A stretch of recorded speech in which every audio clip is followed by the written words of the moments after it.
Hello, my name is Jamie Sparks with the University of Arkansas, Project Management OMGT 5783. This is my final project, part 2, the video portion. Right here is the table of comments that we'll be discussing today during this presentation. And to jump in, the scope of work. The project objective is to build a decorative and private wooden fence for the Sparks family home. Deliverables for this project are a 6-foot wooden privacy fence, wooden construction, wrought iron hardware and accents, cedar pickets with dog-ear tops, board-on-board application with 1-inch overlap of pickets, treated pine posts, and horizontal rails. 1 single panel walk-through gate on the west side of the house and 1 double panel drive-through gate on the east side of the house. Milestones for this project will include design finalization by 9 August, city permits by 15 August, fence construction complete by 28 August, city inspections and approval by 5 September, hardware and decoration accents installed by 11 September, final walkthrough with owner on 12 September. Technical requirements are as follows. Fence must meet local wind load tests, considering we live in Florida. Fence must meet local codes. All gates must swing closed and lock, and pickets will be cedar wood with dog-ear cuts on top. Limits and exclusions will include the entire backyard will be fenced. The fence will meet at the rear corners of the house. Fence height will be no less than 6 feet tall. And finally, the fence will be stained to match other wooden accents already on the home. Project priorities is time accept. The date is flexible but should be completed around 12 September. Scope enhance. Specific hardware and accents are outlined in the contract, but upgrades due to sales during production are welcomed. And finally, cost constrained. The cost is set according to the contract. The customers will be John Doe and Jane Dash. Project objectives. A 200 square foot wooden fence, a 200 linear foot wooden fence for $6,000 US. Treated lumber pine posts and framing, cedar pickets overlap board to board, single swing walk gate on the east side, double swing drive-through gate on the west side, black wrought iron hardware and decorative accents, and exposed wood stained to match the existing home accents. Finally, to be completed on 12 September 2018. Now for the work breakdown structure, or WBS. As you can see, I've broken down into 6 subcategories to include administrative, framing, paneling, gates, inspection, and finally production and decorations. Underneath administrative, the survey will take place, then plans will be laid, designs will be formulated with the owner, permits will be applied for and granted before construction begins, and finally orders and procurement of supplies. Underneath framing, you have measuring the space for the post holes, digging the post holes, dropping vertical post holes in, pouring the concrete to secure the post holes, and leveling those posts. Next, once frame is complete, you have paneling, installing the horizontal rails, and then installing the pickets. After the fence is complete, gates will be installed, building the custom gates, install those gates, and finally level the gates so they swing properly. Next, inspection. A wind load compliance test will be completed. All the gates will be tested to make sure they swing and lock.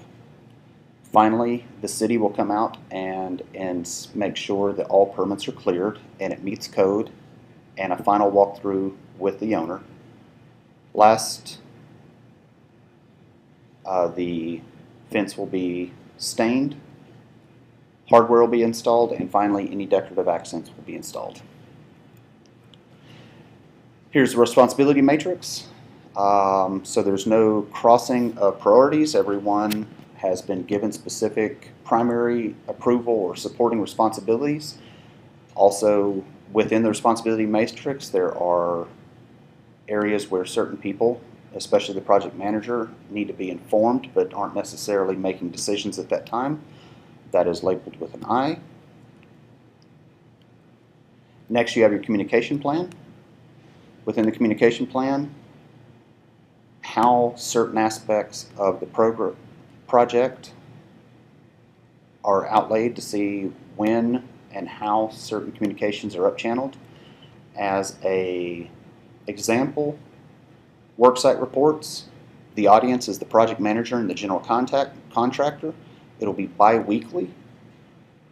That communication will come via email, and the owner of that is the general contractor.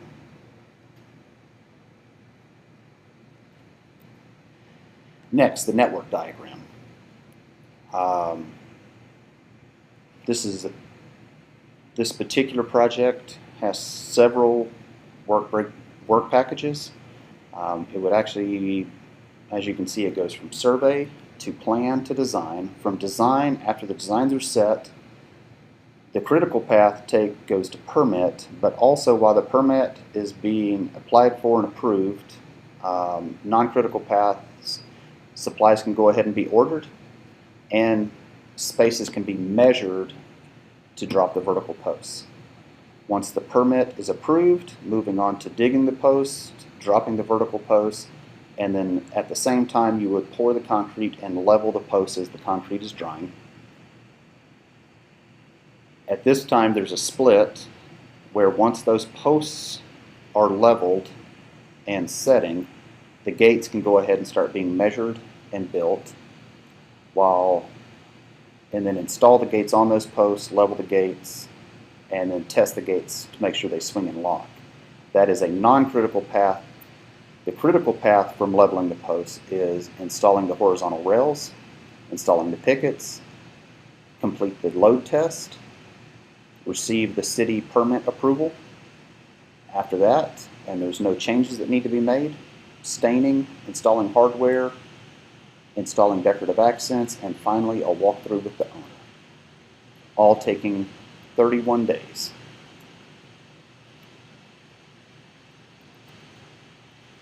Next is a NAT chart that shows the breakdown, very similar to the network diagram. I used Microsoft Project.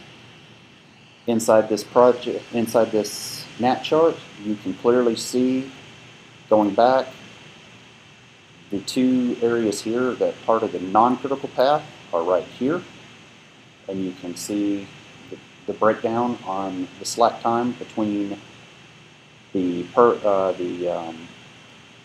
ordering parts and measuring spaces compared to, on the critical path, the required time to apply for and get the permit. Second, the gate build, the 4 work packages there are clearly outlined down here inside the gate, going all the way down to swing and lock in the inspection. Next, a milestone chart. Previously discussed in the scope of work, certain milestones will be expected to be met throughout the duration of the project. Specifically, designs being finalized, receiving city permit approval, fence construction completion, city inspection and approval, hardware and decorative accents installed, and then finally the final walkthrough with the owner 31 days later, no later than the 12th. Moving on, resource requirements. Again, I use Microsoft Project for this, adding to my NAT chart. If there was any conflicts with my resources here on all my workers, on the right hand side there would be a little red man symbol. There are not. There's no conflicts and everyone is cleared to work. Additionally, inside Microsoft Project, I utilized a usage data chart. Likewise, if there was any conflicts, over here in the info column there would be a red man showing conflicts where my resources will be overutilized. There's not. And then you have a breakdown of week by week of how many hours each one of my resources is being utilized. Moving on to budget. My budget for this project is $6,000. The breakdown for both my sub area and my work packages is broke down here.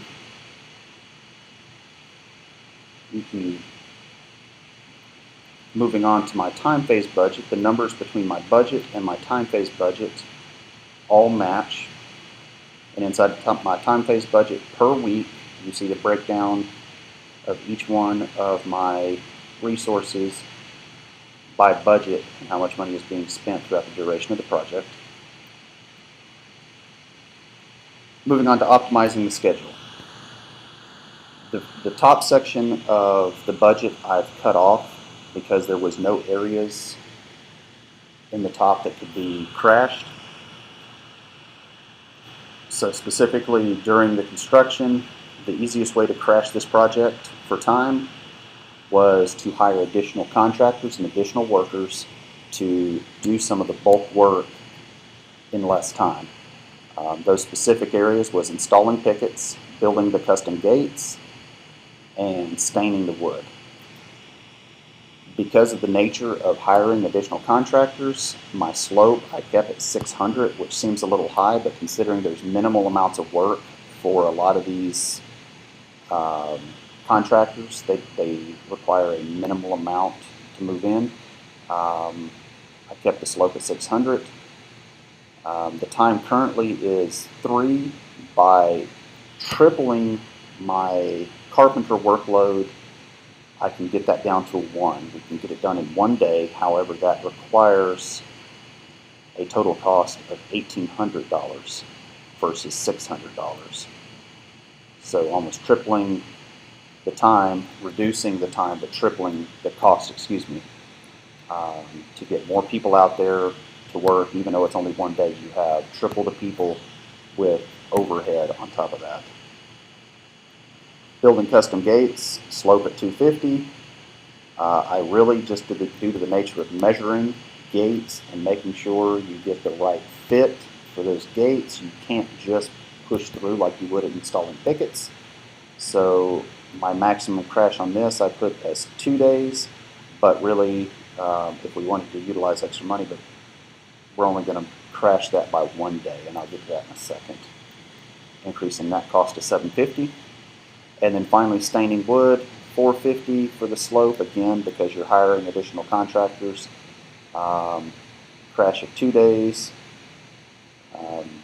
We went from 3 days to 1 day on that to get more time down. How that looks, here is our normal diagram with a time of 31 days and a cost of $6,000. And the crashed time is 27 days at a cost of $83.50. And the reason I only the gate build, which is right here, 1.4.1, the custom gates, the reason I kept that only crashing at 1 day is by crashing this particular area right here, the installing pickets from 3 to 1. It took off 2 days, but there was 1 day of slack already in this path, so I only needed to reduce this number by 1 to match these. So technically, this is part of the critical path now too, because they both come at, there's no slack left.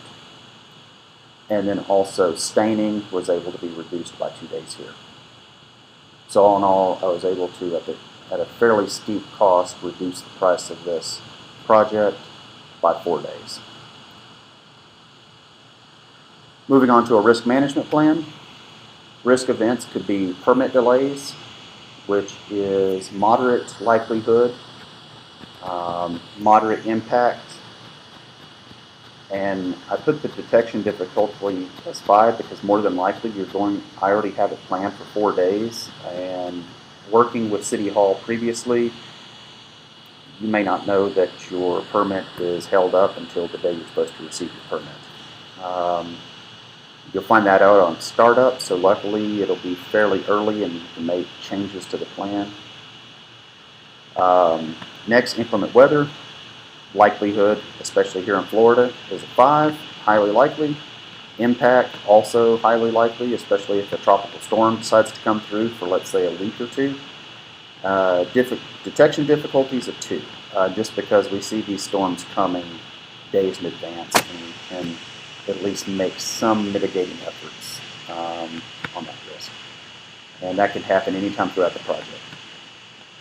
Subcontractors failing to show, moderate likelihood, not that high of a risk, and I'll discuss that more in the next slide. And difficulty detecting, that's a 5, just because you may be showing up that morning and no one else shows up. And again, that's throughout the project. Next risk event, financing falling through. Likelihood is a 1. More than likely, if your owners are installing a fence, they already know how much it costs and already have that money put aside or have procured financing some other way. The impact would be a 5, and again, I'll discuss that more in the next slide. And detection difficulty would probably be a 3. That could happen, unfortunately, anytime through the project. Hopefully, earlier the better. Finally, the last risk I've included is inspection failures. The likelihood is a 2. It's probably minor stuff, not enough nails in a horizontal beam or something like that. The impact would be a 4, but the detection difficulty would probably be a 4 too, because it would happen right when the inspector was looking towards the end. And that would happen post-construction. All right. Next, the risk response matrix, discussing those same 5 risk events. You have your permit delay. My response would be to transfer that. Contingency plan, ensuring the owner is prepared to absorb project delays. The trigger point would be no permit after 5 days, and who's responsible for that? It would be the owner. Inclement weather, again, my response would be to transfer that risk, ensure the owner is prepared to absorb project delays. The trigger event would be storms for more than 1 day, and again, who is responsible? The owner. We live in Florida. It just happens around here. The next risk event, subcontractors fail to show. I would avoid that, and how I would avoid that is by having backup subcontractors ready to provide services.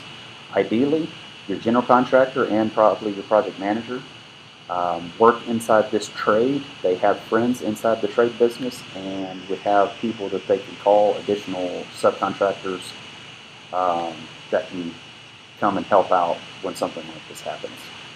The trigger would be no show of workers, and the fencing company is responsible. Next, financing falls through. I would transfer this risk, and how I would transfer that is purchase insurance for failed payment options from owner.